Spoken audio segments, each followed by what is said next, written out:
அருட்பெரும்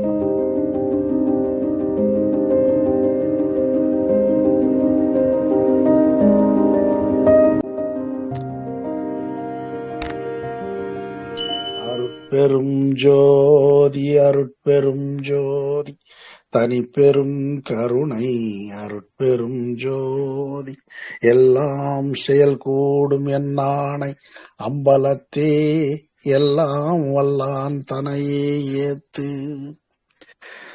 అమ్మా 106 వరకు అయింది మొన్న. ஜாதியும் மதமும் சமமும் பொய்யன ఆదియల్ ఉణర్తి అరుట్పెరుంజోది అంటే జాతి మతము ఇవన్నీ అబద్ధములు అట్లని దేవుడు మొదట్లోనే ఈయనకి అర్థమయ్యేటట్టు చెప్పేసినాయంట. అవన్నీ లేదురా, మీరు కల్పించుకున్నదే అవి అట్లని. అది మానవుల సృష్టి. జాతులు ఇంకా ఘోరం, ప్రపంచంలో వేరే ఎక్కడా లేదు, ఇండియాలో తప్ప. మతములు ఉన్నాయి కానీ జాతులు అనేది ఇండియాలోనే ఉంది. కాబట్టి మనుషులను విభజించి ఒక వర్గము చాలా ఉన్నతులమని, మిగతా ప్రజలు వారి సేవ చేసేవారనియు, క్రింది వారనియు, అంటరాని వారనియు విభజించడమే కాక అట్టి విభజన భగవంతుడే చేశాడని ప్రచారము వేరే చేయుచున్నారు. వాటికి కొన్ని గ్రంథములను కూడా ఉదాహరణగా చూపిస్తున్నారు. కాబట్టి అటువంటివంతా ఏమీ లేదు అట్లనేసి దేవుడు నాకు మొదట్లోనే అర్థమయ్యేటట్టు చెప్పేసినాడు. ఇట్లా జాతి మార్గంలో గాని మతముల మార్గంలో గాని శాస్త్రములు దేవుని పొందుటకు ఏర్పాటు చేయబడినవి అని వాళ్ళు చెప్పుకుంటా ఉన్నారు. కానీ ఆ రకంగా దాని ద్వారా పోయిన వాళ్ళు ఎవరు కూడా దేవుణ్ణి పొందలేకపోయినారు. మతమైనా మనం ఇష్టానుసారం మారవచ్చు, కానీ జాతుల్లో మారలేము. సంఘంలో ఆ మరి బంధింపజేసి ఉన్నారు అనమాట మనల్ందరినీ. వేరే విధంగా ఆ యూనివర్సల్ బ్రదర్హుడ్ అనే దానికి కొద్దిగా కూడా వీలు కాకుండా ఈ రకంగా బంధించేశారు. ఇదే ఈ దేశానికి పట్టిన పీడ. చెప్తారు సాధారణంగా హిస్టరీలో కూడా ఈజీగా ఎట్లా ఫారినర్స్ ముస్లిమ్స్ ఎట్లా వచ్చారు, అలెగ్జాండర్ ఎట్లా మన మీద దండెత్తి వచ్చి ఇచ్చేసినాడు అట్టినదని చెప్తా ఉంటారు. సాయంత్రం అయితే అందరూ అన్నం చేసుకుని తినేవాళ్ళంట సైనికులంతా. సింధు నదికి అవతల ఒకటో రెండో పెద్ద పొయ్యి మండుతా ఉంటుందంట, కానీ ఇక్కడ రకరకాలుగా మండుతా ఉంటుంది, హండ్రెడ్స్ లో.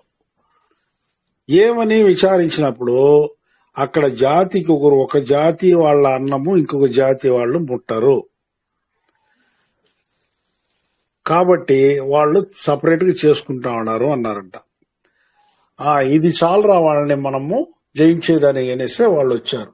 మనకు ఇంతమంది వచ్చేదానికి కారణమే ముస్లిం పరిపాలనలో మనం ఉన్నాము, నలిగినాము, బ్రిటిష్ పరిపాలనలో నలిగినాము. ఈ రకం కారణం ఏమరా అంటే ఈ జాతుల విభజన వల్లనే. ఇది తెలుసుకోలేక ఇంకా కూడా ఈ జాతి మౌఢ్యం ఎక్కువగానే ఉంది. జాతి మౌఢ్యము మత మౌఢ్యం వల్ల సొసైటీ ఫెయిల్ అయ్యేది, సొసైటీ చెడిపోయేది కాకుండా దేవుణ్ణి పొందే రూటే మనకు తెలియకుండా పోతుంది. అది కూడా ఆధ్యాత్మికంలో మనం చింతించాల్సిందే.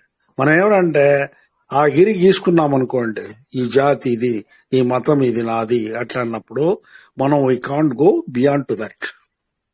ఆటోమేటిక్ గా ఏమవుతుంది, మనకు జ్ఞానం కూడా ఒక లిమిటెడ్ గానే ఉంటది, కానీ ఎక్కువ జ్ఞాన సముపార్జనకు ఛాన్స్ లేదు. కాబట్టి ఇవన్నీ వద్దు అంటాడు స్వామి కూడా. దీంట్లో మీరు గోత్రాల్లో దీంట్లో మీరు తెచ్చుకునేది ఏమి లేదు. సచ్చి 96 అడుగుల పల్లంలో వేస్తా ఉన్నారు. దీనివల్ల ఏం ప్రయోజనం లేదు. ఎందుకు జాతులు మతము లేదా గోత్రములు అనేసి మీరు ఒకరికొకరు జగడాలు వేసుకుంటా ఉన్నారు, లేదా ఆ దారే మంచి దారి అనే దీంట్లో పోతున్నారు. అవన్నీ వదిలేయండి అంటాడు. నెక్స్ట్ తర్వాత மயத்திடேல் சிறிதும் மனம் தளர்ந்து அஞ்சேல் అయర్దిడేల్ என்று అరుள் అరుட்பெரும் జ్యోతి అంటాడు. మయర్దిడేల్ అనగా మనోసంచలనం. ఆశలు ఆలోచనలతో మరి దానివల్ల కలిగే భ్రమతో మైకము కప్పియుండుట. దీనివల్ల దేహము ప్రాణము ఎక్కువగా బాధింపబడును. తిరువళ్ళూరు ఒక పద్యంలో చెప్పినాడు, తిరుక్కురల్ అనేసి ఒక దాంట్లో ఏదిరా అంటే, இருள் சேர் இரு வினையும் சேரா இறைவன் பொருள் சேர் புகழ் புரிந்தார் மட்டும் மாட்டு అంటాడు. తనకు ఓమై ఇలాదాన్ తాళ్ சேர்ந்தார்க்கு అల్లాల్ మనక్కవలై మాటలు అరిదు అంటాడు. అంటే తనకు ఈడు సాటి లేని వాడైన ఆ దేవుని పాదపద్మములను పట్టిన వాడికి తప్ప ఈ మైకము, మనోసంచలనము, ఆశలు, ఆలోచనలు, భ్రమ ఇవి అందరికీ ఉంటాది. ఎవరికి ఉండదు అట్లంటే, తనకు సాటి లేని వాడు ఎవడు లేని ఆ దేవుడు, ఆ దేవుడి పద్మములను పట్టిన వాడికి మాత్రమే ఈ ఆలోచనలు గాని మైకం గాని ఏది రాదు అంటాడు. ఆ రకంగానే ఇక్కడ మనకు స్వామి కూడా అదే చెప్తున్నాడు అనమాట. దీని మూలం మనము దేహము ప్రాణము ఎక్కువగా బాధింపడుచున్నది. ఏమంటే ఒక ఆశ, ఆ ఆశ నెరవేర్చుకోవాలని బాధ, నెరవేరకపోతే ఇంకా బాధ. చాలా మంది సూసైడ్ వరకు పోతారు. ఇట్లంతా ఇటువంటి ఆశలను పడాల్సిన అవసరం లేదు. అంత ఇది భ్రమతోనూ నువ్వు ఉండాల్సిన. సరే, పొందినావు అనుకో, నీ ఆశ నెరవేరింది అనుకో, ఎంతసేపు ఉంటుంది ఆ సంతోషం? ఇట్లా చిన్న చిన్న భ్రమకంతా నువ్వు ఏమవుతావురా అంటే, నీ దేహాన్ని సంరక్షించుకోలేకపోతున్నావు. ఈ దేహం వచ్చేదే రేర్. మానవ శరీరం చాలా రేర్ గా వస్తుంది. ఆ శరీరాన్ని నువ్వు నిలబెట్టుకోలేక ఇట్లంతా నువ్వు స్పాయిల్ అయిపోతున్నావు. కాబట్టి మయర్దిడేల్ సీరుదం మనం తలది అంజలి. ఈ బాధలకి నీ మనస్సు వ్యధ చెందకుండా, నీ సంతోషాన్ని పోగొట్టుకోకుండా హాయిగా ఉండేదని ప్రయత్నించు. ఆ దీనిపైన అయర్దిడేల్ ఎండ్రరుల్ అరుట్పెరుం జ్యోతి అంటాడు. దేహంలోని ఇంద్రియములను బాధింపబడి అలుపు సొలుపు కలిగి ఏ పని ఎందను ఉత్సాహం లేక ఆరోగ్యం చెడి అవస్థలు పడు పరిస్థితులు తెచ్చుకొనుట. ఎందుకురా అంటే, ఒక పని, ఒక ఆశ నెరవేరాలంటే ఎన్ని బాధలు పడి ఎన్ని కష్టాలు కోర్చి చేయాలి. అప్పుడు దేహంలోని ఇంద్రియములు బాధింపబడి అలుపు సొలుపు కలిగి ఏ పని యందు ఉత్సాహం లేక అదొక్కటే టార్గెట్ అన్నట్లు ఆరోగ్యం చెడి అవస్థలు పడి పరిస్థితులు తెచ్చుకొని నువ్వు మొత్తం మీద నెరవేరుతుందో లేదో. లాస్ట్ లో నెరవేరితే అదొక సంతోషం, అది కొద్దిగా సంతోషము. దాని తర్వాత ఇంకొక ఆశ వస్తుంది. నెరవేరలేదనుకో, దాని మీదనే మనస్సు ఇదైపోయి ఆరోగ్యం చెడుతుంది. ఆరోగ్యం చెడి అవసరపడే పరిస్థితులు తెచ్చుకుంటారు. ఈ రెండు విషయం నుండి మనం తప్పించుకొని దైవ సాన్నిధ్యమును పొందవలన్నా భూమధ్యములో ఏకాగ్రతతో మన మనస్సును లగ్నం చేసి కృపాజ్యోతిని దర్శించు నిమిత్తం ప్రయత్నించిన పైన చెప్పిన మైకము, అలుపు సొలుపు, సోమరితనము లేని జీవితము అలవడును. దానికోసమే మనం ప్రయత్నించాలా. ఇక్కడ వள்ளలార్ గారు అట్టి స్థితిని అనగా మైకము, అలుపు సొలుపు లేని స్థితిని వరముగా ఇవ్వమని అరుట్పెరుంజ్యోతిని కోరుచున్నారు. ఎందుకంటే ఇప్పుడు మనస్సులో బలం లేకపోయినా మనం ట్రై చేసి కొద్దిగా దాంట్లో సక్సెస్ ని సాధించవచ్చు, జయంని సాధించవచ్చు. కానీ మనస్సే వీక్ గా ఉంటే ఆ పక్క కూడా పోము అన్నమాట. కాబట్టి మనస్సు అలుపు చెందకూడదు, సోమరితనం రాకూడదు. ఇవన్నీ ఇట్లంతా నాకు ఒక వరాన్ని స్వామి అంటాడు. అది ఈ పద్యంలో. మయర్దిడేల్ తెరిదుం మనం తళర్ந்து అంజేల్ అయర్నిడేల్. నువ్వు దానివల్ల అలసిపోకురా, లేదా నిస్పృహ కూడా చెందొద్దు అంటాడు. ఇవన్నీ ఉంటే నేను ఎట్లా నిన్ను కొలవగలను? ఈ సోమర్తనం కానీ, ఈ ప్రయత్నం అంటే ప్రయత్నం లోపము అని రాదు అనుకోరు. నా ప్రాపంచిక విషయాలపైన ఇది నా ప్రాబ్లమ్స్ దండిగా ఉన్నాయి కాబట్టి నేను నిన్ను స్థుతించలేకపోతున్నాను, కాబట్టి నాకు ఇవన్నీ అడ్డొస్తున్నాయి అంటాడు. అవన్నీ అడ్డు లేకుండా డైరెక్ట్ గా నిన్ను స్థుతించే తప్ప వేరే పని లేని పరిస్థితి నాకు కల్పించు అంటాడు. అది ఈ పద్యంలో.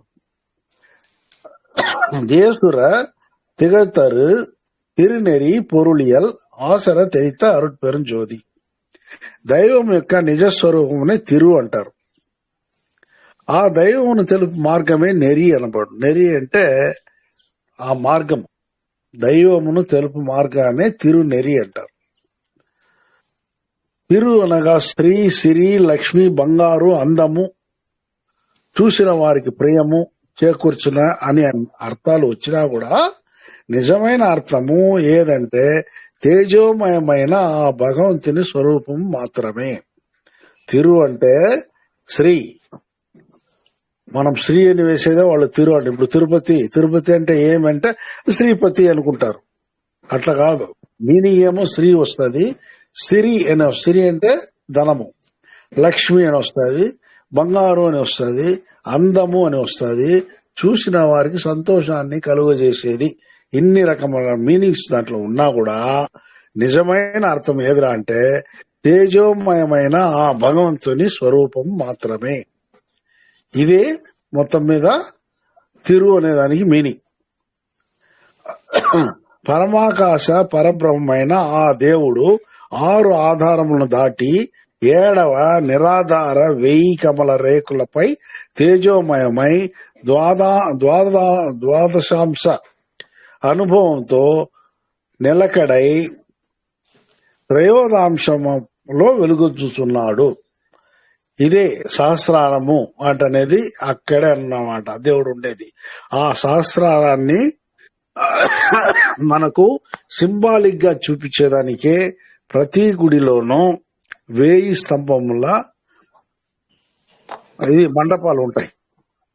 ఈవెన్ తిరుపతిలో కూడా ముందు ఉండింది, దాన్ని కొట్టితో వేసినారు వాళ్ళు డబ్బులు చేసి. మీరు పెద్ద గుళ్ళు ఎక్కడ పోయినా కూడా 1000 స్తంభముల మంటపములు ఉంటుంది. దానికి నిజమైన కారణం ఏరా అంటే దేవుడు మనం కొలిచే మూలస్థానం కాకుండా ఆ 1000 స్తంభముల సహస్రారంలోనే దేవుడు నెలకొని ఉన్నాడు. అట్లా దానికి మీనింగ్ అనమాట అది. కానీ దాన్ని కొట్టుకు వేసినారు. దాని మీనింగ్ ఎవరు అక్కడ పోయే వాళ్ళకు కూడా తెలియదు. అట్లంటే ఒకటి ఉందా అనేసి అడుగుతారనమాట. ముఖ్యంగా ఆ పని మనోళ్ళు చేస్తున్నారు. ఏదేది ఆధ్యాత్మికమో దాన్నంతా కొట్టి తోయేస్తా ఉన్నారు. ఇది బ్రిటిష్ వాళ్ళు చేసినారు అంటారు, కానీ బ్రిటిష్ వాడు యాజ్ ఇట్ ఈస్ అట్లే పడేసిపోయినాడు. ముస్లింలు కూడా దాన్ని ఎక్కడో వేరే చోట ఏమేమో చేశారు, కానీ ఈ గుళ్ళ లోపల విగ్రహాలని ధ్వంసం చేసి ఉంటారు, కానీ ఈ మండపాలు అవి ఇవంతా చేయబెట్టలే వాళ్ళు. మన వాళ్లే వాటిని తీయేస్తున్నాం. హిందువులని మనం చెప్పుకొని మనం చాలా గొప్పవాళ్ళని డిక్లేర్ చేసుకునే మనమే ఇటువంటి వెధవ పనులంతా చేస్తున్నాం. అది నిరాధార ఆధారము. 6 ఆధారములు అందరికీ తెలుసు మీకు ఏదేదేని. మూలాధారం, స్వాధిష్టానం, మణిపూరకం, అనాహతం, విశుద్ధి, ఆజ్ఞ. ఇవి కాకుండా నిరాధారము ఒక 6 ఉంది. ఆజ్ఞ దాటి నిరాధారము ఒక 6 ఉంది. అది ఇంకో చోట వస్తుంది. ఈ నిరాధారము 6 దాటుకొని అంటే మొత్తం 12 ద్వాదశాంశ అనుభవము అంటాడు. కాబట్టే శివలింగాల్ని ఇండియాలో 12 శివలింగంగా పెట్టారు. ఈ 12 దాటి 13వ చోట త్రయోదశాంశంలో అరుట్పెరుంజోది వెలుగొందుచున్నాడు.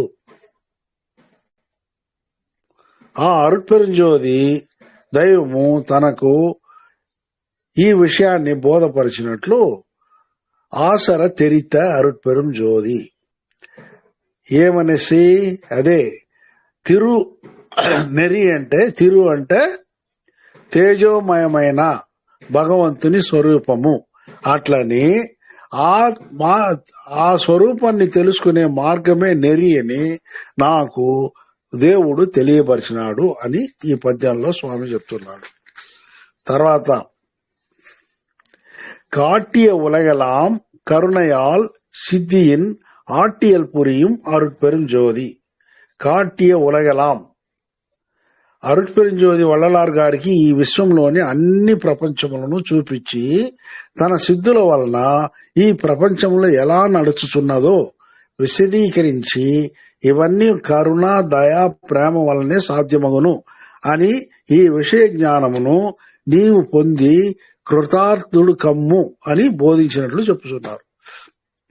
ఇప్పుడే ఇంతకు ముందే చాలాసార్లు చెప్పామన్నమాట. బిగ్ బ్యాంగ్, ఈ విస్ఫోటం సంభవించి దాంట్లో నుండి అరుట్పెరుంజ్యోతి పలు కోట్ల అరుట్పెరుంజ్యోతులుగా సూర్యులుగా వెలయుచున్నాడు. ఆ పలుకోట్ల సూర్యుల నుండి పలుకోట్ల గ్రహములు ఉద్భవించినాయి.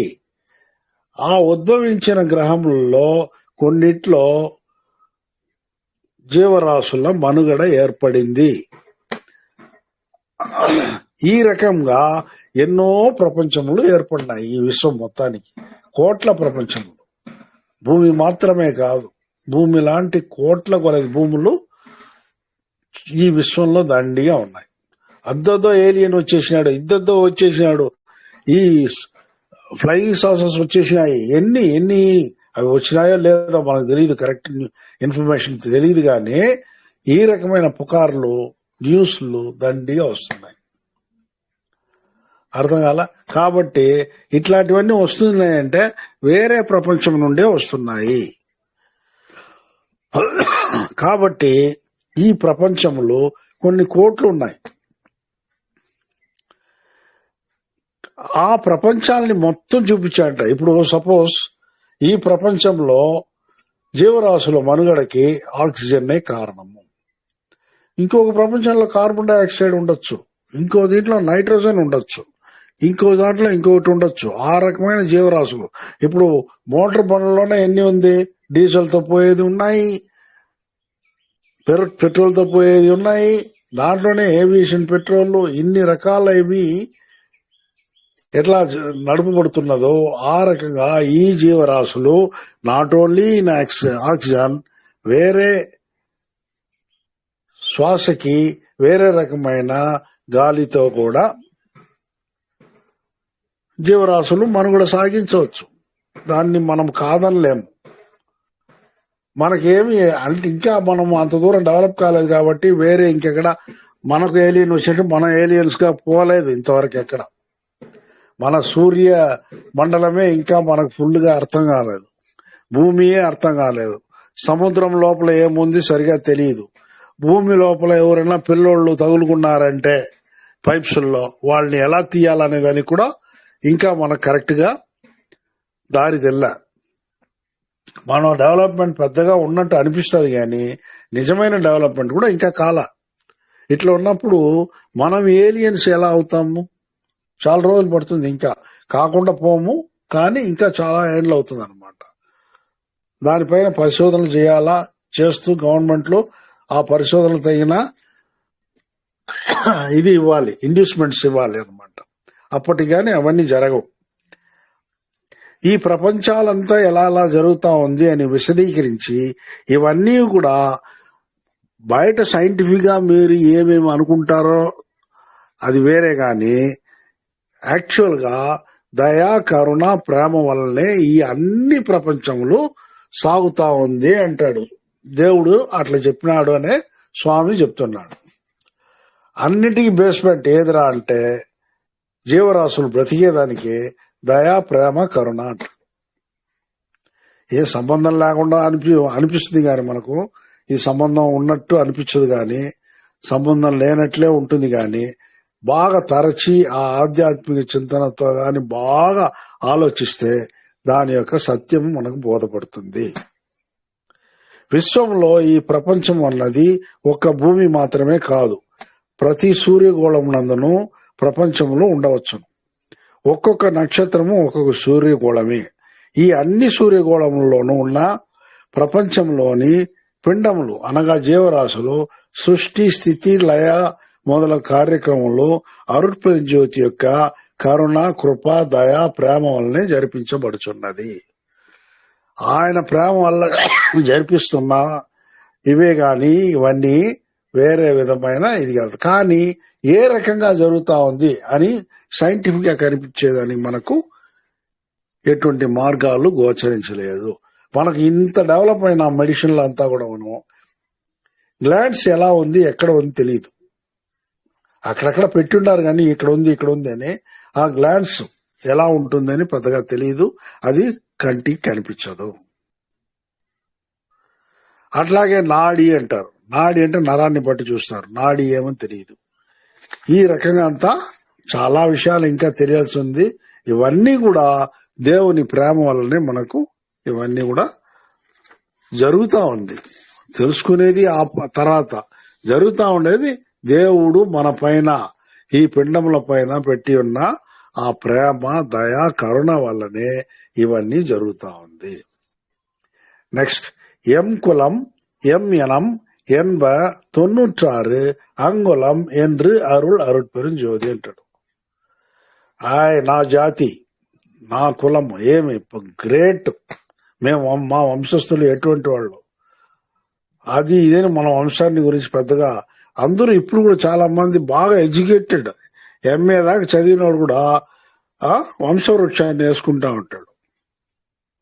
ఏం చేసుకోపోతావా నన్ను ఒక ఆయన్ని, మా రిలేటివ్నే ఒక ఆయన్ని, ఏం చేసుకోపోతావు నువ్వు దీన్ని అనేసి, అది ఒక సాటిస్ఫాక్షన్ వాళ్ళకి, మా వంశవృక్షము అనేసి.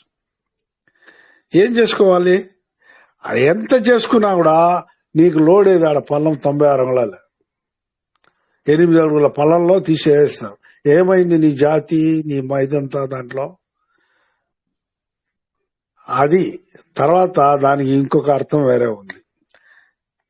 8 జానుడు దేహము, 2 శ్వాస ఉచ్ఛ్వాస నిశ్వాసములు, జ్ఞానములు 6 అంటే మనిషి కదా మనము 6వ జ్ఞానము అంటాం.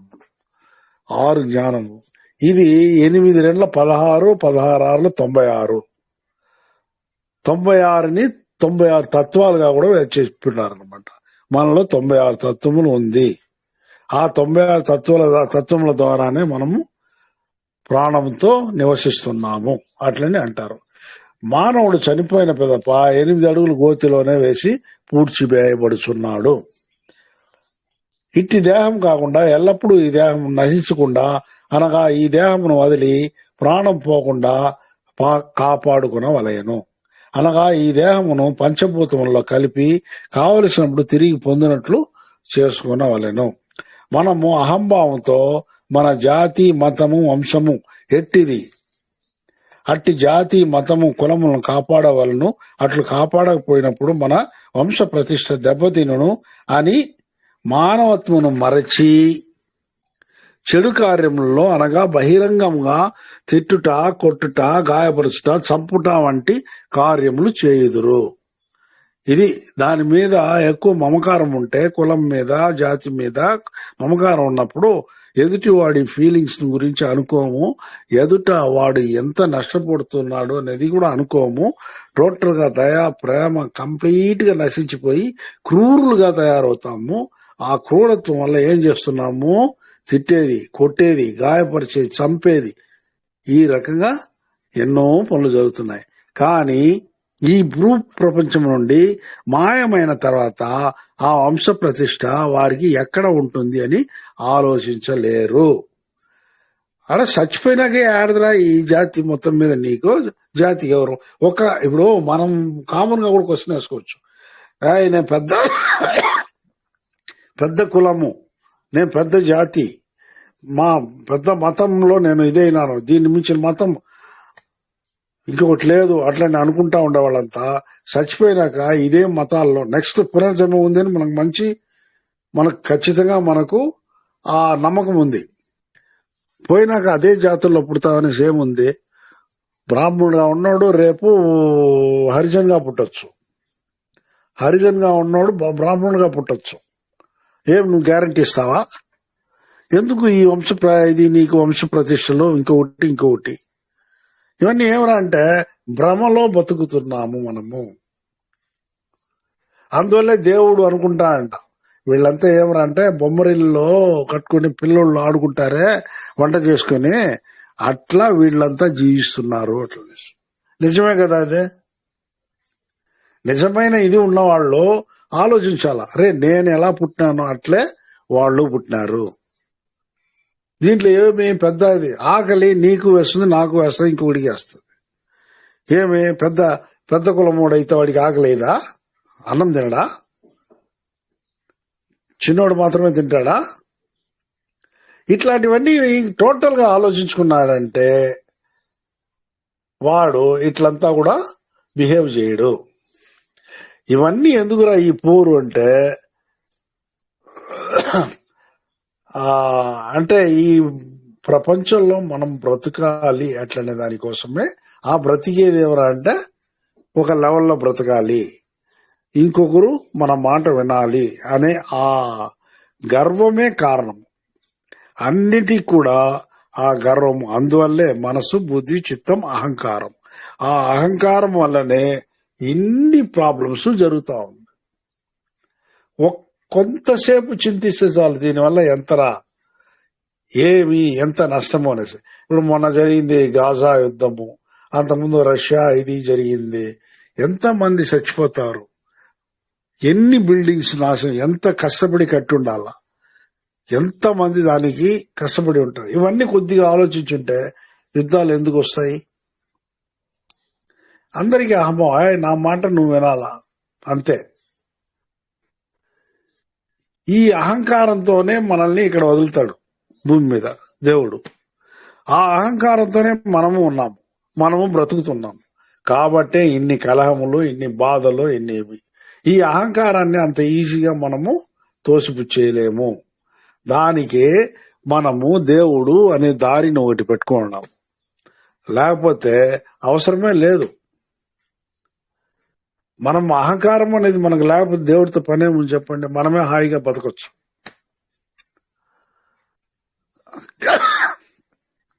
దేవుడిని చూడాలా, దేవుడు అది మాత్రం అందరికీ ఉంది. అన్ని ఆత్మలు కొట్టిన వాడికి ఉంది, వాడి దగ్గర దెబ్బతిన్న వాడికి దేవుడిని చూడాలనేసే ఉంది. దేవుడిని చూడాలా, దేవుడికి నేను సేవ చేయాలా, దేవుడి దగ్గర వరం పొందాలా, ఇవన్నీ ఇద్దరికి ఉంటుంది. చంపిన వాడికి ఉంది, సచ్చిన వాడికి ఉంది. కానీ ఈ అహంకార డిఫరెన్స్ మాత్రం, అహంకారాన్ని మాత్రం నేను వదులుకోలేను. మొన్న కూడా సబ్జెక్ట్ వచ్చింది అనుకుంటా మనకు, మన కర్మలు పోగొట్టుకునేదానికి ఏదిరా దారి అంటే మనం మన గర్వాన్ని వదలాలి. ఈగో అనేది కానీ వదిలేసినామంటే ఆటోమేటిక్గా మన పూర్వజన్మ కర్మలంతా పోతుంది. అది వదులుకోగలమా? అదంటే సొసైటీలో తర్వాత నన్ను చీడపురుగు చూసినట్టు చూస్తారు సార్. నేను అంత మాత్రం ఈగో లేకపోతే నన్ను పాము అనేది వచ్చి దాన్ని చూసి భయపడతాడు. ఒకవేళ అది కానీ కొరకపోతే పాముని చంపేస్తాడు. కాబట్టి అట్లీస్ట్ బుస్ అయినా కొట్టాలి కదా అంటాడు. ఆ రకంగానే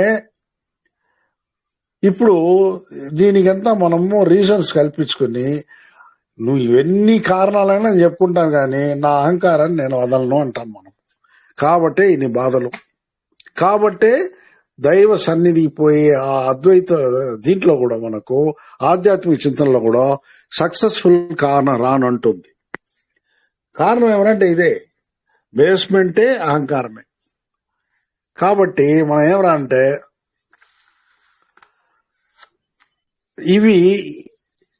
ఇట్లే ఇటు విషయంలో అభిమానం ఉంచి చెడు కార్యములు చేయవారు వారి తాత ముత్తాతలు అందరూ అనగా ఒక 50 ఏళ్లకు ముందు, ఇప్పుడు సపోజ్ ఇప్పుడు ఒక 30 ఏళ్ల మనిషి అనుకుందాము, 10 ఏళ్లకు ముందు 20 ఏళ్లకు ముందు అతనితో బతికిన వాళ్ళు ఎంతమంది అతనితో ఇంకా హాయిగా ఉన్నారు చెప్పగలరా ఆయన? 50 ఏళ్ల వాళ్ళు 20 ఏళ్లకు ముందు వాళ్ళ చుట్టూ ఉన్న సంసారంలో కానీ వేరే వాళ్ళకి తెలిసిన వ్యక్తులంతా కూడా అంతా అదే టైప్ లో ఉన్నారు అట్లని చెప్పగలడు ఆయన. ఎవరెవరో ఏమేమో అయిపోతూ ఉంటారు. ఎవరెవరి జీవితాల్లో వాళ్ళు డిఫరెంట్ గా బతుకుతూ ఉంటారు. వీని గురించి ఏమి హిస్టరీ రాసేటట్టు చెప్పుకుంటాడు. ఇది ఏమి నేనేమి పెద్ద నన్ను మించిన వాడు ఎవడు ఉంటాడని వీళ్ళు చెప్పుకుంటారు. కానీ 50 ఏళ్ళు 100 ఏళ్లకు ముందు బ్రతికిన వాళ్ళ గురించి హిస్టరీ ఎవరికి తెలుసు? ఇండివిజువల్ గా ఒక్కొక్కరు కూడా అనుకోవచ్చు మొత్తం మీద. ఇప్పుడు వాళ్ళ ముత్తాత గురించి చెప్పుకునే వాళ్ళు ఎవరు? ఆయన కావాల్సి చెప్పుకోవచ్చు, ఆయన కూడా చెప్పడు. తాత గురించి కావాల్సి చెప్తాడు. కానీ మనమంతా కూడా ముత్తాతల గురించి అనుకుంటా ఉన్నామా? తాత గురించి ఎప్పుడైనా అనుకోవచ్చు కానీ ముత్తాత గురించి అనుకోము. అంతే.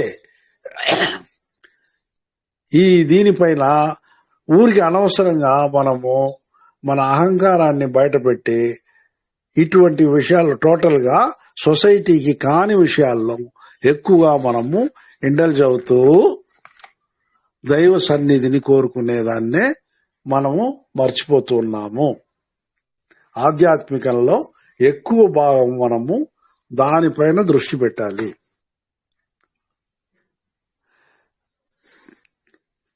ఒక 100 సంవత్సరం ముందు ప్రతిష్టతోనే బతికారు అనుటకు నిదర్శనలు ఏమైనా ఉన్నాయా చూసుకునే వాళ్ళు. అట్లా వాళ్ళు బ్రతికుంటే కూడా ఇప్పుడు ఏం చేసుకోవాలి? ఇప్పుడు రాజులంతా ఉన్నారు. ఎంతమంది రాజులు? కొన్ని వందల మంది ఉంటారు మన భారతదేశం మొత్తం చూసుకుంటే. దాంట్లో ఏదో కొంతమందిని మాత్రమే మనము అనుకుంటా ఉన్నాము. వాళ్ళ పేర్లు తెలుసుకుని వాళ్ళని పొగుడుతున్నాము, కొంతమందిని తిడుతున్నాము, అంతా చేస్తున్నాము. కానీ ఎంతమంది ఉన్నారు? చాలా అందరూ తెలుసా? ఎవరిది? కవులు లేరా? ఇప్పుడు శ్రీనాథుడు పోతన ఉన్న కాలంలో వేరే కవులే లేరా? ఎవరు తెలీదు. ఎవరు చాలా ఎక్కువ పేరు పొందినారో మంచిలో గాని చెడ్డలో గాని వాళ్ళు మాత్రమే మనకు తెలుస్తారు. ఈ రకంగా ఇప్పుడు మనమంతా ఆర్డినరీ పర్సన్స్. మనల్ని గురించి ఎవడు అనుకోపోతాడు? మనం పోయినాక మనల్ని గురించి మన ఇంట్లో వాళ్ళు మాత్రమే అనుకుంటారు. వేరే వాళ్ళు అది కూడా ఒక సంవత్సరం అనుకుంటారో ఏమో, ఆ తర్వాత మర్చిపోతారో, వాళ్ళ పనిలో వాళ్ళు పోతారు. ఇట్లాంటి దానికి మనం ప్రెస్టీజియస్ అనేసి అనుకుని నీచ కార్యములు పాప కార్యములు చేస్తూనే ఉన్నాము. అవి ఫస్ట్ కట్ చేసుకోవాలి. మన దేహంలోని ప్రాణమునకు ఆత్మకు ఈ కులము మతము లేవు. మన ఆత్మ మరియు ప్రాణములకు కవచము ఈ దేహము. ఈ దేహము నశించిన ప్రాణము లేకుండా పోవును. మరియు ఈ దేహము దేవుని నిలయం కావున దీన్ని పైన తెలిపినట్టి అహంభావము మరియు అరిషడ్ వర్గములతో నింపి పాపము చేయకుండా 96 తత్వములతో ఎప్పటికీ అలరారునట్లు ఉంచుకొనవలెను. కాబట్టి మొదట ఈ అహంకారాన్ని, అరిషడ్ వర్గాన్ని, ఇవన్నీ వదిలేయాలి అంటాడు. నెక్స్ట్, ఎమ్మదం ఎమ్మిరై ఎన్బ ఉయిర్తిరల్ అమ్మదం ఎండ్రరుల్ అరుట్పెరింజోది. ఈ పద్యంలో మనకు పైన చూస్తే ఏ మతమైనా నాకు సమ్మతంబా, అన్ని మతాల్ని ఇక్కడ స్వామి ఒప్పుకున్నట్టే మనకు అనిపిస్తుంది. కానీ లోపల ఏం చెప్పుండాడంటే, ఈ భూ ప్రపంచంలోని మానవులందరూ మనకు మించిన శక్తి ఒకటి ఉన్నది అని ఒప్పుకొనుచున్నారు. కాబట్టే అన్ని రీజియన్స్ లోను, ప్రపంచంలో అన్ని దేశాల్లో చాలా మతాలు ఏర్పడినాయి. అందరూ ఏదో ఒక మతమునకు సంబంధించిన వాళ్ళుగా ఉన్నాము. అందరి లక్ష్యము దేవుని కనుగొనుట, లీనమగుట. ఈ ప్రపంచంలో ఆయా కాలమాన పరిస్థితులను బట్టి ఎన్నో మతములు ఏర్పడినాయి. అన్నిటి లక్ష్యము ఒక్కటే. కానీ ఏ మతం గాని దేవుని చూడలేదు. ఇంతకుముందే చెప్పుకున్నాం మనం చాలాసార్లు. గుడ్డి వాళ్ళు ఏనుగుని చూసినట్లు ఏ మతస్థుడికి ఎవరికి కూడా టోటల్ దేవుడు కనిపించలేదు, ఎవరు చూడలేదు. కారణములు ఎన్నో ఉండవచ్చు, కానీ అందులో ఒక కారణము దేవుని అందరూ బాహ్యంగానే ఆరాధించుచున్నారు. ఆయన మనలో ఉన్నాడు అనే భావన మనము కలుగ చేసుకొనలేక ఉన్నాము. మనలో ఉన్నాడు దేవుడు కాబట్టే మనము చైతన్యముతో బ్రతుకుతున్నాము అనే మాట మాత్రం ఎవరికి రావడం లేదు, ఎవరు అర్థం చేసుకోవడం లేదు. దాన్ని మాత్రం మనం విస్మరిస్తున్నాము. దేవుడు ఎక్కడ? తిరుపతి పోతాము, కాళహస్తి పోతాము, ఇంకెక్కడ కాశీ పోతాము, అమర్నాథ్ పోతాము అని పోతున్నాం. కానీ అరే దేవుడు నాలో ఉండేదాని వల్లే కదా నేను పోతున్నా ఇక్కడికి ఎంత, అట్లా అని ఒక్క క్షణం కూడా ఎవరు చింతించుట లేదు. కాబట్టి కారణములు ఎన్నో ఉండవచ్చు, కానీ అందులో కారణము దేవుని అందరూ బాహ్యంగానే ఆరాధించున్నాము. ఆయన మనలో ఉన్నాడు అనే భావన మనము కలుగ చేసుకునలేక ఉన్నాము. ఇది మరచి మతముల పేరుతో ఎవరికి తోచిన విధంగా దేవుని వెతుకుచున్నాము. కానీ దేవుడు ఏ మతం? ఇప్పుడు ఇక్కడ మనం విభూతి కొట్టుకుంటా ఉంటాము అడ్డగా, అట్లాగే నిలువుకి నామం వేసుకుంటా ఉన్నాము. నిజంగా మహావిష్ణువుడు రోజు వేసుకుంటా ఉంటాడా? మరి శివుడు రోజు పూసుకుంటా ఉంటాడా?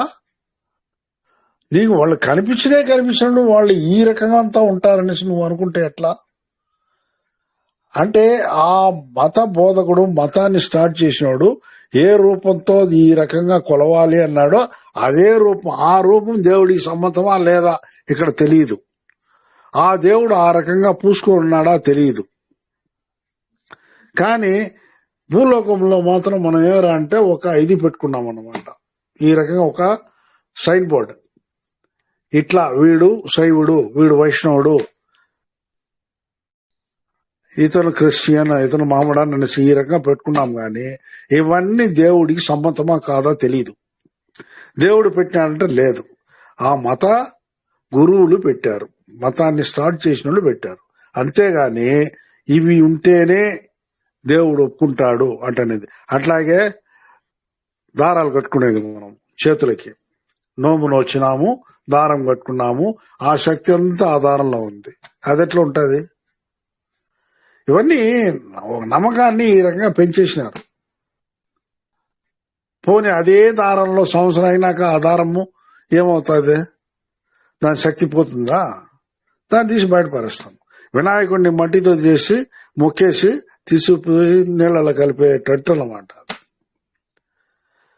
ఆ రకంగా ఆ భావన మనం కలుగు చేసుకోలేకున్నాము.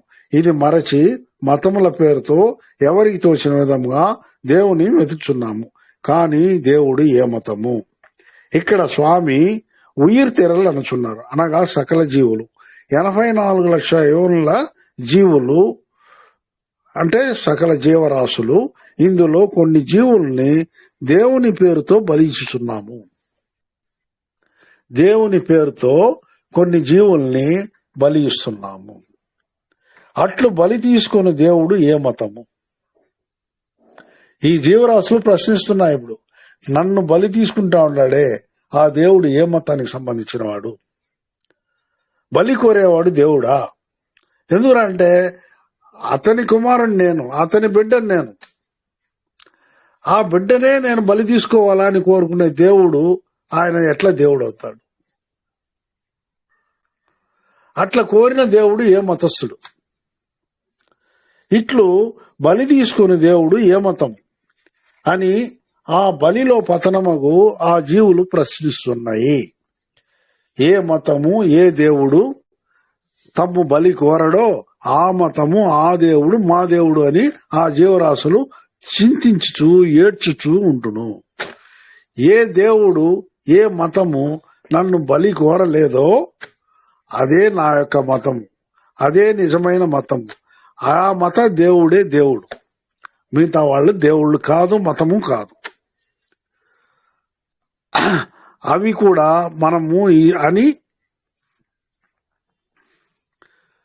ఈ పద్యంలో లోపలి భావము ఇదే అన్నమాట. వల్లరారు గారి మనస్సున మాత్రము ఇదే భావము కలిగి ఉన్నది. ఇట్టి బలికోరని మతము ఏదనినా సన్మార్గము ఒక్కటే. ఎటువంటి బలి సన్మార్గంలో లేదు. ఏ జీవరాశి ఆ జీవరాశి ఉన్నట్లు అది ఎలా బతకాలనో అలా బ్రతకాలి అట్టనేదే దీంట్లో ఉండేది సన్మార్గంలో. మనిషి మనిషిగా బ్రతకని, వేరే పశువులు పశువులుగా బ్రతకని, ఘోర జంతువులు అట్లా కూడా ఆ జంతువులు అవి ఉన్న చోట అవి కానీ బ్రతకని. ఇలా ఆయా దీంట్లో ఆయా జీవులు బ్రతికేటట్టు చేసిందే మొత్తం మీద సన్మార్గము. ఇట్టి బలిగోరని మతము ఏదైనా సన్మార్గం ఒకటి. కావున అన్ని జీవరాశుల క్షేమం కోరు మతము ఏదైనా సన్మార్గము. బలి కోరని దైవము ఏదిరా అంటే అరుట్పరించే దైవం మాత్రమే. మిగతా దేవుళ్ళంతా బలి కోరే దేవుళ్ళు. అట్లని ఈ పద్యం లోపలి భావము ఇది అనమాట. పైకి మాత్రం ఏమనిపిస్తుంది, ఏ మతం ఎంబెరై ఎనభైతిరాల్ అమ్మదం అంటాడు. అంటే ఏ మతం అనుకుంటే ఆ మతం మాదే. అంటే మనం ఈరోజు సపోజ్ గుడికి పోతే హిందువులు నేనే, చర్చికి పోతే క్రైస్తవులు నేనే, అట్లని కామన్ మీనింగ్ కాదు. ఇది చాలా లోపలికి చింతించాల్సిన పద్యం ఇది. తర్వాత నెక్స్ట్, கூறிய கருநிலை குலவிய கீழ்மேல் ఆరియల్ ఎన ఒరై అరుపెరుంజోది. ప్రపంచంలోని అన్ని జీవరాశుల్లో పిండోత్పత్తి క్రింది మూలాధారం మరియు పై మూలాధారం ద్వారానే జరుగుతుంది. మూలాధారం ద్వారానే జరుగును. మూలాధారాలు రెండు ఉన్నట్టు చెప్తున్నాను అనమాట. క్రింది మూలాధారం, పై మూలాధారం అనేసి. ప్రకృతిలోని ఏకకణ నిర్మాణ ప్రాణి నుండి, అంటే స్థావర జంగములు అంటారు కదా, 6 విధములైన ప్రాణుల, అంటే 6వ ప్రాణం 6వ జ్ఞానం ఉన్న మనిషి వరకు పిండోత్పత్తి ఒకే రకంగా జరుగును.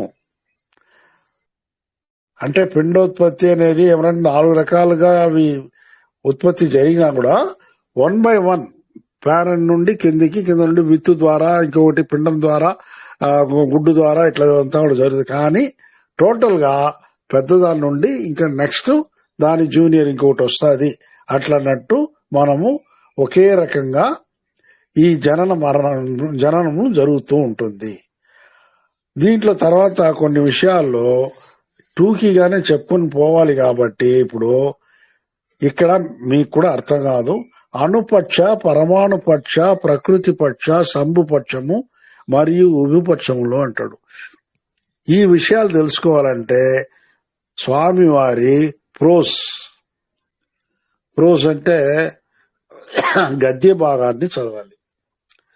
గద్య భాగంలో మనుషులు అంటే ఈ పుట్టుక ఈ 5 రకాల వారి వల్ల జరుగుతుంది అంటాడు. సాధారణంగా జరిగేదాన్ని ప్రకృతి పక్షము అంటాడు. అంటే మామూలుగా బిడ్డలు పుట్టేది ప్రకృతి పక్షం. అట్లాగే అణుపక్షం, పరమాణు పక్షం, సంభుపక్షం, విభుపక్షం అంటాడు. సంభు విభుపక్షాలు ఎవరంటే వాళ్ళు మనసులో అనుకుంటే చాలు, ఎవరు పోయి వీళ్ళని సంతానం లేదు స్వామి అంటే వాళ్ళు ఎక్కడ ఉన్నా వాళ్ళు గాని వీళ్ళు వాళ్ళ మనసులో వీళ్ళకి సంతానం కలగాలని అనుకున్నారంటే ఆటోమేటిక్ గా వీళ్ళకి కలిగిపోతుంది అనమాట. అట్లాగే మూలికల ద్వారా చేసేది అది మొత్తం 5 రకాల పక్షములు అంటాడు. అది డీటెయిల్ గా ఇంకో రోజు మనము ప్రోస్ ఎప్పుడైనా తీసుకున్న రోజు దాన్ని చూస్తాము. ఇప్పుడు దీంట్లో దాన్ని చొప్పించలేము కాబట్టి ఇప్పుడు అది వద్దు. ఇన్ని రకాలుగా అణుపక్ష, పరమాణు పక్ష, ప్రకృతి పక్ష, సంభుపక్షములు మరియు విభుపక్షములలో విత్తు లేకనే 6 రకముల పిండోత్పత్తి జరుగును అంటాడు. మన యొక్క పరిణామ కార్యక్రమంలో ఎలా విత్తుతో జరుగుతా ఉందో ఆ రకంగా వితౌట్ విత్తనము లేకుండానే ఈ 6 రకముల జీవరాశుల్ని ఉత్పత్తి చేయవచ్చు అంటాడు. ఇవన్నీ కూడా అరుట్పెంజ్యోతి కరుణ వల్లనే జరుగుతున్నది. ఒక అణువులో ప్రోటాన్ ఎట్లు మూల వస్తువు అయినదో, ఒక విత్తులో మొలక ఎట్లు మూల వస్తువు అయినదో, అట్లే మన పిండంలో మూల వస్తువు అరుట్పెంజ్యోతి యొక్క చిదాత్మ. ఊరికి అంటాము కన్న వాళ్లే గాని ప్రొడ్యూస్ చేసిన వాళ్ళు కాదు. మనమంతా కూడా మన యొక్క పేరెంట్స్ ఎవరు అంటే మనల్ని కన్న వాళ్ళు, అంటే చూసిన వాళ్ళు. దేవుడు ఉత్పత్తి చేసి మనల్ని వదిలినాక మొట్టమొదట చూసిన వారు ఎవరు అంటే మన తల్లి, ఆ తల్లి చూపించిన తండ్రి. వీళ్ళు కన్నవాళ్లే గాని వీళ్ళు నిజంగా మనల్ని సృష్టించిన వాళ్ళు కాదు. ఇది స్వామి అక్కడక్కడ చెప్పున్నాడు. మనము మన పేరెంట్స్ ద్వారా సృష్టించబడలేదు. అందువల్లే అంటాడు ఓ చోట, నిజంగా ఎవరు తల్లి ఎవరు తండ్రి అని తెలుసుకోలేకుండా ఉండారు కదరా మీరు అంటాడు. తల్లి తండ్రి ఎవరికి? ఇప్పుడు మనం ఏమనుకుంటా ఉన్నాం, మన తల్లి తండ్రి మన ఇంట్లో మనల్ని కన్నవాళ్లే అనుకుంటా ఉన్నాము. కానీ నిజమైన తల్లి తండ్రి పైన అరుట్పరింజ్యోతి, ఆయనే ఆ పిండాన్ని లోపల ఉత్పత్తి చేసి ఆ ఉత్పత్తిని తండ్రి ద్వారా తల్లికి పోయేటట్టు చేసి ఆ తల్లి దాన్ని మోసి ఆ విత్తనం నుండి జీవాన్ని ఉత్పత్తి చేసి ఆ తల్లి ద్వారా ఈ భూమిలోకి మనము వచ్చుచున్నాము. దీనికంతా మూల కారణము అరుట్పరింజ్యోతినే. కానీ మనము ఆ తల్లిదండ్రిని గురించి మనము అనుకోవడం లేదు. మనకు తెలిసి మనం చూసే తల్లిదండ్రులు ప్రకృతి సహజమైన వారు కాదు. ఇది స్వామి చాలా చోట్ల చెప్తారు. 6వ తిరుమలలో ఆ రకంగానే ఇది ఈ పిండోత్పత్తి అనేది స్వామి యొక్క అరుట్పరింజ్యోతి యొక్క కరుణ వల్లనే జరుగుతున్నది. ఒక అణువులో ప్రోటాన్ ఎట్లు మూల వస్తువు ఉన్నదో, ఒక విత్తులో అంటే విత్తనంలో మొలక ఎట్లు మూల వస్తువు ఉన్నదో, అట్లే మన పిండంలో మూల వస్తువు అరుట్పరింజ్యోతి యొక్క చిదాత్మ. క్రింది మూలాధారం ఉన్నది. ఆధార తత్వములలో మూలాధారం, స్వాతిష్టానం, మణిపూరకం, అనాహతం, విశుద్ధి, ఆజ్ఞ అనునవి. ఆజ్ఞ మృగుటి వద్ద ఉన్నది. ఆ తర్వాత సహస్రారం వరకు నిరాధార తత్వం ప్రారంభమును. నిరాధార తత్వం ఏమిరా అంటే స్ఫటిక మేడ, సహస్రారము, ఓంకార పీఠము, కుండలి వృత్తము, జ్యోతిస్తంభము, ఆ తర్వాత శుద్ధ నటనము. ఈ 6 మన ఆజ్ఞ తర్వాత సహస్రారం వరకు ఉన్నవి. ఆ 12 ఇది ఆధార నిరాధారం యొక్క ఇవి స్టేజ్ దాటిన తర్వాతనే నీకు సహస్రారంలో దేవుడు కనిపిస్తాడు. అది ప్రతి జీవరాశిలోనూ ఇవి స్ట్రక్చర్ ఇంతే.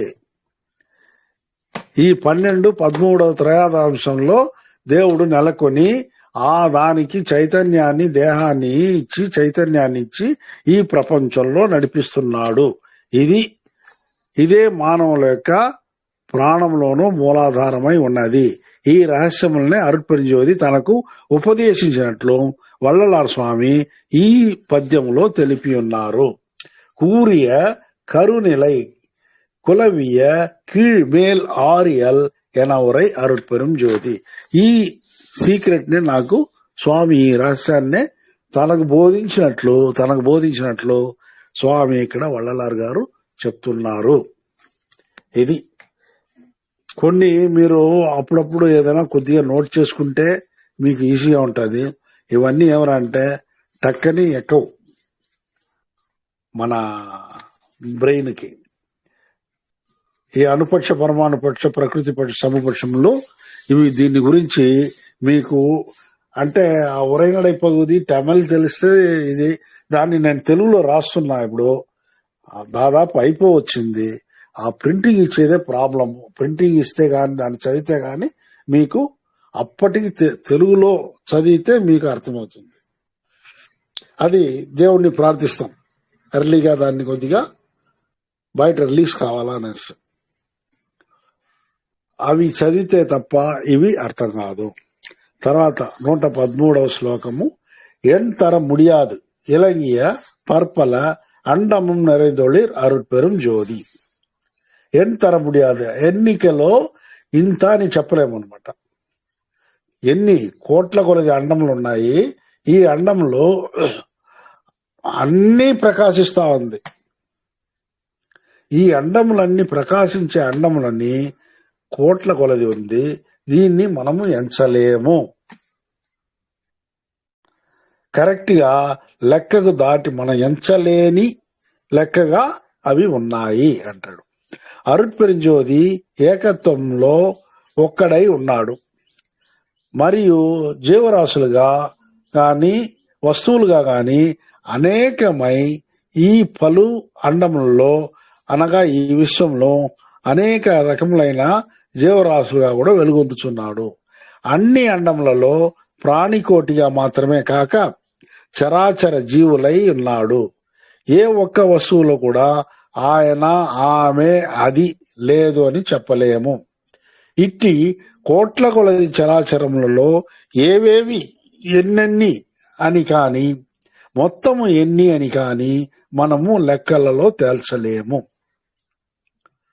మీరు నక్షత్రాలని బయట వచ్చి మంచి అమావాస్య చీకట్లో కూడా నక్షత్రాల లెక్క వేయలేము మనం. ఇది మనకు తెలిసిన ఆకాశం.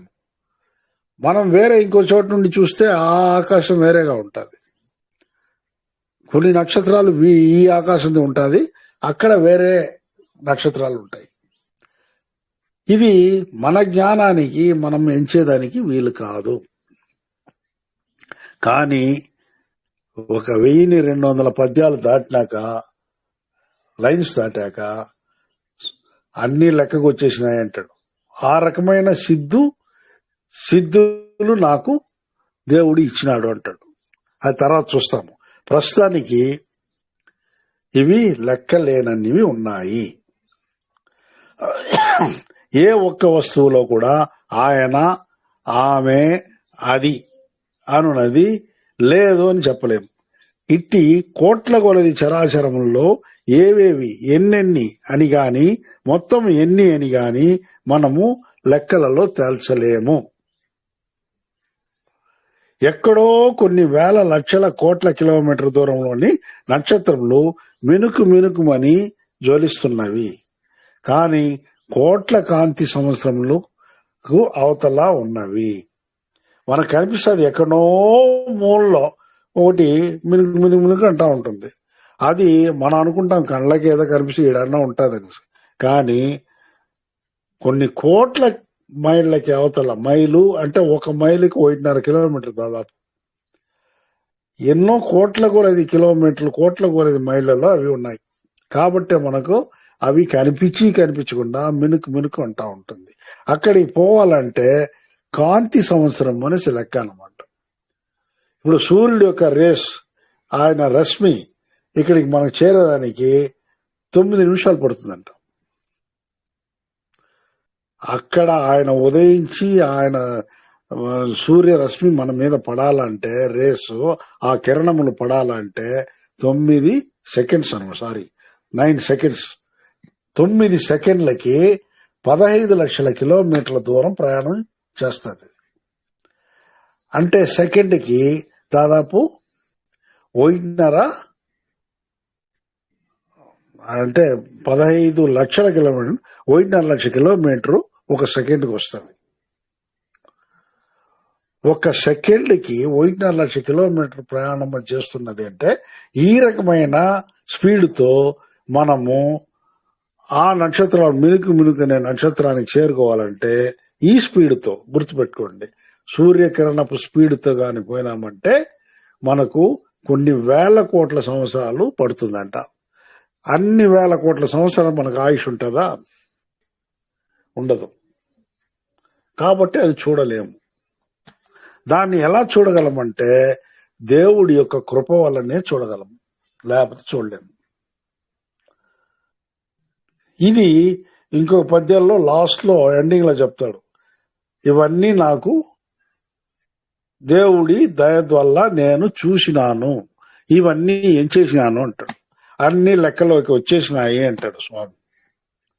అది ఆయనకు అటువంటి వరాన్ని ఆయన ఇచ్చాడు. మనకు అటువంటి వరము లేదు కాబట్టి మనము వాటిని లెక్క పెట్టలేము. కాబట్టి ఇది కొన్ని కొన్ని కోట్ల కాంతి సంవత్సరాలకు అవతల ఉన్నది. అనగా మానవులు ఏ పరికరంతోనూ ఇక్కడి నుండి అక్కడికి ప్రయాణించలేము. ఎంత రాకెట్ ఎంత స్పీడ్గా పోయినా కూడా అది మన ఆయుష్ కాలంలో మనం దాన్ని చేరలేము. దానికి మన ఆయుష్ పరిమాణం చాలదు. ఇట్టి నక్షత్రములు, వాటిలో నివాసయోగ్యములైన గ్రహములు, అందులో చరాచర జీవరాశులు దేనిని మనము గణించలేము. దేన్ని కూడా ఇన్ని ఉంటాయి అనేసి అసలు నక్షత్రాలని గ్రహాలని మనము లేనప్పుడు అందులో జీవరాశుల్ని ఎలా గణించగలం మనము? ఇన్ని జీవరాశుల్ని ఎట్లా చెప్తాము? కాబట్టి దే ఆర్ ఇంపాసిబుల్. మనం ఎంత డెవలప్ అయినా సైంటిఫిక్ గా లేదా వేరే విధంగా డెవలప్ అయినా అది అంత ఈజీ కాదు. కానీ అన్నిట్లోనూ నిండి ఉన్నాడు ఆ అరుట్పరి జ్యోతి. ఇన్ని కోట్ల జీవరాశులు, ఇన్ని కోట్ల గ్రహాలు, ఇన్ని కోట్ల నక్షత్రాలు అన్ని ప్రకాశింపజేస్తూ అన్నిట్లోనూ ఆయన నిండి ఉన్నాడు. అట్లనేదే ఈ ఎంతర ముడియాదు ఇలంగియ పర్పల అండము నిరైందొళిర్ అంటే అందులో ఫుల్గా ఆక్యుపై చేసుకున్నాయంట ఎవరు? స్వామి. ఇప్పుడు మీలో నాలో అందరిలో కూడా ఆయన ఫుల్గా ఆక్యుపై చేసుకున్నాడు కాబట్టే మనం చైతన్యంతో జీవిస్తున్నాం. ఎక్కడ కూడా ఖాళీ లేదు. 4 చోట్ల అదే సహస్రారము, ప్రాణము, మనసు, టోటల్ ఇంద్రియములు 4 చోట్ల ఆయన నిండి ఉన్నాడు. ఆయన అక్కడ నిండి అన్ని చోట్ల ఆయన యొక్క చైతన్యమును మనకు ఇచ్చి ఉన్నాడు. దీన్ని బాగా ఆలోచించండి. దేవుడు లేని ప్లేసే లేదు, మనలో గాని బయట గాని. ఈ 4 చోట్ల మీకు గాని అర్థమైందంటే, అండంలో 4 చోట్లు, పిండంలో 4 చోట్లు, వள்ளలారు ఈజీగా అర్థమవుతారు. వள்ளలారు చెప్పినవి అర్థమవుతుంది. అదే అగంపురం, అగపురం, పురం అంటాడు. అంతరాంతరము, ఉత్తరోత్తరము, ఉత్తరము, అంతరము, అంతరము, అంతరాంతరము, ఉత్తరము, ఉత్తరోత్తరము అంటాడు. ఈ 4 భాగాన్ని పట్టేసినామంటే ఇదే main first definition and basement. Vallalar గారు చెప్పిన రీతిగా దేవుణ్ణి చూడాలా అంటే ఇవే. ఈ పద్ధతిని గాని మనం గాని అలవాటు చేసుకున్నామంటే, ఇప్పుడు నక్షత్రాలు దాన్ని ఆయన ఏమంటే ఇంద్రియాలతో చెప్తున్నాడు లెక్క. ఇంద్రియాలతో అన్నప్పుడు దేవుడు ఎందుకు ఇంద్రియాల్లో లేడు అట్లా అనుకుంటే, ఆ నక్షత్రపు వెలుగులో మనము చదవగలమా? వేరే లైటే లేదు, పుస్తకం పట్టుకుని చదవలేము అంటే అన్నిటికీ పని కాదు. ఎదుటి మనిషి ఎవరిని కూడా కరెక్ట్గా కనుక్కోలేము, కొంచెం దూరంలో ఏముంది అని చూడలేము.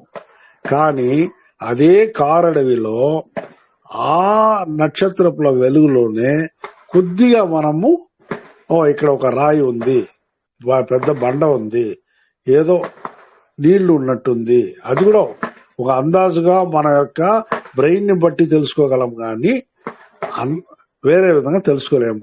నువ్వు ఆ రకంగా ఇంద్రియాలని పూజించినట్టు దేవుణ్ణి అక్కడే ఉన్నాడు అనుకుని పూజించినావంటే నీకు అక్కడ కారు చీకట్లో, కారు అడవిలో నీకు ఎట్లా ఒక స్కెచ్ చేసినట్టు కనిపిస్తుందో అట్లనే దేవుడి నుండి కూడా నువ్వు పొందే బెనిఫిట్ అంతే ఉంటుందిరా అంటాడు. అంటే ఏమి?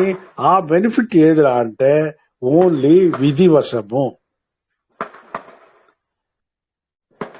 కాబట్టి ఆ ఇంద్రియముల ద్వారా నువ్వు దేవుణ్ణి చూడాలా అనుకుని ఇంద్రియాన్ని మెయిన్ గా అనుకున్నావంటే ఆ పూజనే దేవాలయ పూజ అంటాడు. దేవుళ్ళని, రకరకాల దేవుళ్ళని నువ్వు క్షేత్రాలలో పోయి దర్శించుకునేది ఇంద్రియాల్లో దేవుణ్ణి దర్శించాలా అన్నట్లు. కాబట్టి దాంట్లో నీకు ఫలితము లేవు, చాలా స్వల్ప ఫలితము ఉంటుంది, దానివల్ల ఎటువంటి ప్రయోజనము లేదు. నీళ్లు లేని పల్లం కనిపించదు, లేదు ఎత్తుగా ఉండే ఇది మాత్రం కనిపిస్తుంది. పల్లం కనిపించదు, నువ్వు మామూలుగా నడిచిపోయినావంటే పల్లంలో పడతావు. అంటే విధివశాత్తు అక్కడ బాగా పనిచేసేదానికి ఈజీగా ఉంటుంది అనమాట విధి అనేది. కాబట్టి అది మనం ఏమరా అంటే ఒక లెవెల్కి మనం దాన్ని పెట్టుకోవచ్చు, స్టార్టింగ్ పాయింట్గా పెట్టుకోవచ్చు. దాంట్లోనే ఊరిపోయినాం అనుకో మనకు ఆధ్యాత్మికంగా నెక్స్ట్ దారి కనిపించదు. నెక్స్ట్ దారులు ఎలా అనేసి కనుక్కునేదానికే పలు రకములైన గ్రంథాలని చదవాలి. పలు రకమైన ఈ ఆలోచనలతో డిఫరెంట్ గా పెద్దవాళ్ళు కొంతమంది ఉంటారనమాట, ఆ టైప్ లో వాళ్ళని ప్రశ్నిస్తూ ఉండాలి మన డౌట్స్ అంతా.